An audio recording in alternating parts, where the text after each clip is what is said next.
না, আমি দুইটার মধ্যে পরীক্ষা করলাম। একটা হলো জাদুকর, আরেকজন হলেন আল্লাহর ওলি। পাথর দিয়ে পরীক্ষা করার পর আমার কাছে প্রমাণ হয়ে গেল জাদুকর হলো মিথ্যুক আর আলেম হলো সত্যবাদী। তাই ওই আলেমের ধর্মকে আমি বিশ্বাস করে নিলাম, আমি এক আল্লাহকে বিশ্বাস করে নিলাম। এ ভাই বলল ওই আলেম কাড়ারি এই তো ফেস্টা লাগাইছে। ওই আলেমকে যার কাছে গিয়ে তুমি ঈমান পায়া গেলা। যুবক বললেন অনেক চেষ্টা করার পর যুবক বলে না, কারণ উস্তাদ তাকে বলে দিয়েছিলেন তোমার উপর অনেক নির্যাতন আসবে, তোমার উপর অনেক কষ্ট আসবে, মুসিবত আসবে, আমার কথা কিন্তু বাদশাকে বলে দিও না। না করছে।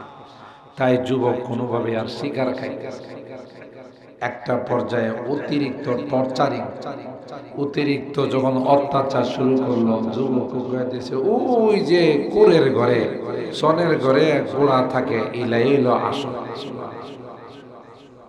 ওই জালেম আল্লাহর ওলিকে ডেকে, আসমানি কিতাবের আলেমকে ডেকে বলল তুমি তো সব পেশ লাগাইছ, যে যুবককে আমি পাঠাইলাম জাদু বিদ্যা শিক্ষার জন্য, সে জাদু বিদ্যা না শিখা তোমার কাছ থেকে কি যেন শিখলো। আর এটার এত পাওয়ার, যে পাওয়ারে রাষ্ট্রের অনেকে তার উপর ঈমান এনে ফেলছে। কুল ইয়া ইবাদিয়াল্লাযীনা আসরাফু আলা আনফুসিহিম লা তাকনাতু মির রাহমাতিল্লাহ ইন্নাল্লাহা ইয়াগফিরুয যুনুবা জামিআ ইন্নাহু হুয়াল গফুরুর রহিম। আল্লাহর ওলি বললেন এ ডাকাত, এ খুনি, কোরআনে আল্লাহ কয় তোমরা যতই অপরাধ করে থাকো, যতই না বরমানি করে থাকো, আমি আল্লাহর রহমত থেকে তোমরা নিরাশ হও। তোমার গুনাহ যদি পাহাড় পরিমাণ হয়, আমার মাপ তার চেয়ে আরো বেশি হয়ে আগা। সুতরাং তোমার তাওবা। হুজুরে বললেন তুমি কাজ করো, গাটি বুসকা নিয়ে চিল্লাই চলে যায়। কারণ যারা চিল্লা লাগা, যারা দাওয়াতের মেহনত করে দিনের লাইনে যান, বাড়ি ঘর সাইরা বিভিন্ন এলাকায় গাটি বুসকা নিয়ে ঘোরাফেরা করে, এরা নিঃসন্দেহে আল্লাহকে পাওয়ার জন্যই যায়। কথা বলেন ঠিক কেন? সুতরাং তোমরা এই দিনদারদের সোহবতে গেলে, দিনদারদের সংস্রবে গেলে দিনদার হয়। তিনি ব্যাগ ট্যাগ নিয়ে রওনা দিয়েছেন। আল্লাহর কি কুদরতি কারিশমা, রাস্তাতে গিয়ে তার মৃত্যু চলে আসছে। মৃত্যুর সময় দুই দল ফেরেশতা উপস্থিত, একদল জান্নাতি আর একদল জাহান্নামী। জান্নাতি ফেরেশতারা কয় আগে কি করছে এটা দেখার বিষয় না, এখন তো চিল্লাই বাইরিস। সুবহানাল্লাহ। আর জাহান্নামী ফেরেশতারা কয় চিল্লাই যাক আর যাই করো, কাম আগে কি করছে এটা তো দেখা লাগবে। এটা আস্থা খুনি 100 জন মানুষকে খুন করছে, তাকে নেওয়ার জন্য আমরা আসছি। নাউজুবিল্লাহ। দুই দল ফেরেশতার মধ্যে রীতিমতো নিয়মিত যুদ্ধ। এরা কয় জান্নাতে নিয়ে যাব, এরা কয় জাহান্নামে। আল্লাহ জিবরাইল আলাইহিস সালামকে পাঠাইছেন। সুবহানাল্লাহ। জিবরিল আলাইহিস সালাম কি বিচারক হিসাবে পাঠায়। আইসা জিবরিল কয়, শোনো, তোমরা কি নিয়ে ঝগড়া করতেছ, কি নিয়ে দ্বন্দ্ব করতেছ? দুই দল ফেরেশতা বলল যে এই নিয়ে। মাপ দাও। তার বাড়ির থেকে যেখানে যাইতে ছিল ওই জায়গার দূরত্ব কম মানুষ মাপ দিয়া দেখে যেখানে সে লাশটা পড়ছে ওই জায়গাটা একবারে মাঝামাঝি, কিন্তু মৃত্যুর সময় সিনা দিয়ে একটা ধাক্কা দিচ্ছে। এই ধাক্কাটা ওই মসজিদে যে চিল্লাই যাইতেছিল ওইদিকে একটু বাইরে গেছে আদা। দেখছেন নি আল্লাহ কেমনে পার করে, আল্লাহ কেমনে মাফ করে। হযরত জিবরাইল বললেন, না না, আগে কি করেছে সেটা দেখার বিষয় না, শেষ সময়ে যেহেতু সে আল্লাহ ওয়ালাদের দরবারে রওনা দিয়েছে এবং মাপে দেখা যায় আধা হাত সামনের দিকে সে অগ্রসর হয়ে গেছে। সুতরাং জান্নাতি ফেরেশতাদেরকে বললে, যাও তোমরা তার রূহটা নিয়ে জান্নাতে যাও। আল্লাহ ওয়ালাদের সুহবত এত দাম, তো এই যুবককে আল্লাহ ওয়ালার সুহবত পায়া ঈমানদার হয়ে গেছে। সুবহানাল্লাহ। এখন ওই যে কালকে বললাম পরীক্ষা করার জন্য বাঘের উপর সিংহের উপর পাথর মারছে, পাথর মারার সাথে সাথে সিংহটা মরে গেছে। তার আর বুঝতে বাকি নাই যে এই পাদ্রীর ধর্ম, খ্রিস্টান আলেমের ধর্মটাই সঠিক। এরপরে তিনি মুসলমান হয়ে গেলেন, ইমানদার হয়ে গেলেন।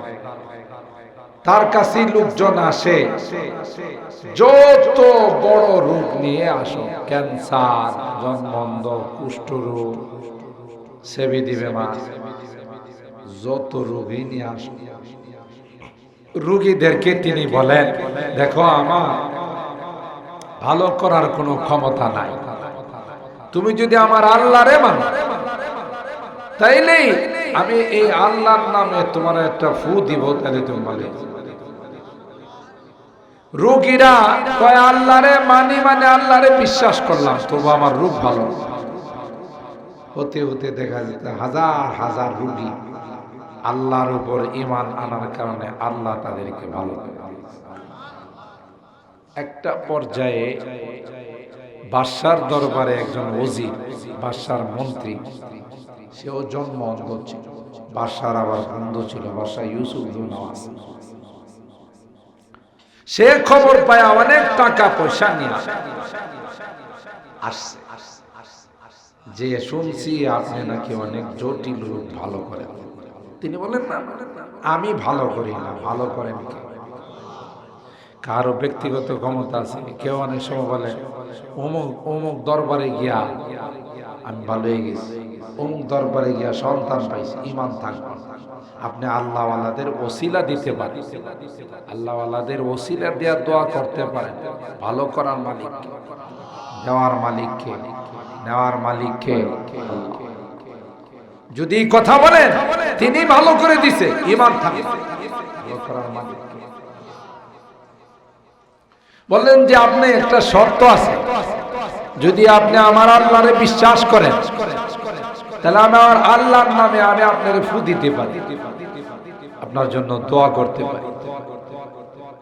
তিনি বললেন যে হ্যাঁ ঠিক আছে, আপনার আল্লাহর উপর আমি ঈমান আনি। সুবহানাল্লাহ। যেই তাকে ফু দিছে চোখের মধ্যে সাথে সাথে আল্লাহ চোখ ফিরে।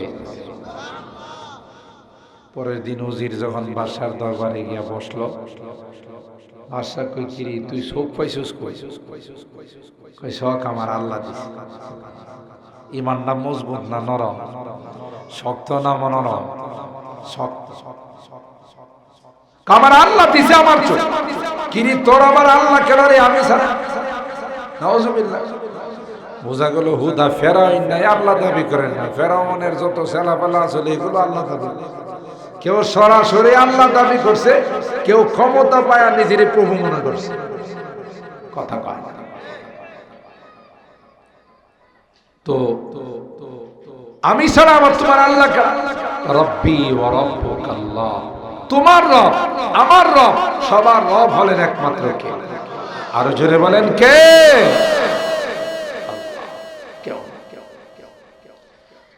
বাদশা ওরে দিছে চাপ, কিরে তুই বেদিন ইস্যুস করে যারা ইমানদার কি কইত,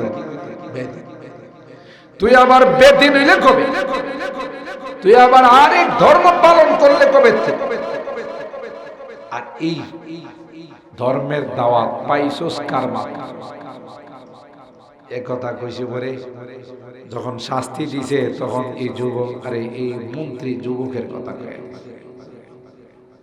আমি ও যুবকের কাছ থেকে ইমান পাইছি। সুবহানাল্লাহ। সংক্ষেপ বলতেছি, যুবকরে ডাকায় কয় তোমার না পাঠাইছিলাম জাদু শিখতে, মনে আছে তো? তোমারে তো পাঠাইছিলাম জাদু বিদ্যাটা অর্জন করতে, জাদু শিখতে। তুমি জাদু কি পরিমাণ শিখছো? যুবক বলেন না, আমি দুইটার মধ্যে পরীক্ষা করলাম, একটা হলো জাদুকর, আরেকজন হলেন আল্লাহর ওলি।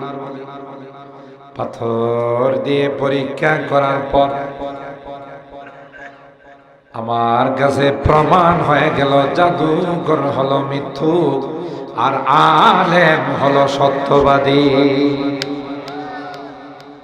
তাই ওই আলেমের ধর্মকে আমি বিশ্বাস করে নিলাম, আমি এক আল্লাহকে বিশ্বাস করে নিলাম। এ ভাই বলল ওই আলেম কাড়ারি এই তো ফেস্টা লাগাইছে, ওই আলেমকে যার কাছে গিয়ে তুমি ঈমান পায়া গেলা।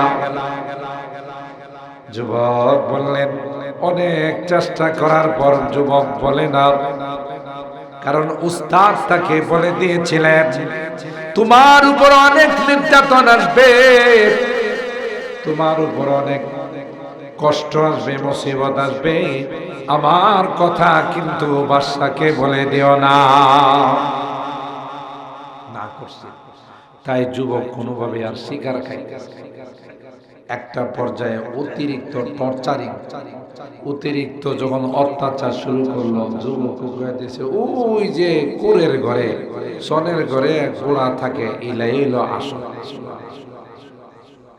ওই জালেম আল্লাহর ওলিকে ডেকে, আসমানি কিতাবের আলেমকে ডেকে বলল তুমি তো সব পেশ লাগাইছ, যে যুবককে আমি পাঠাইলাম জাদু বিদ্যা শিক্ষার জন্য, সে জাদু বিদ্যা না শিখা তোমার কাছ থেকে কি যেন শিখলো, আর এটার এত পাওয়ার, যে পাওয়ারে রাষ্ট্রের অনেকে তার উপর ঈমান এনে ফেলছে।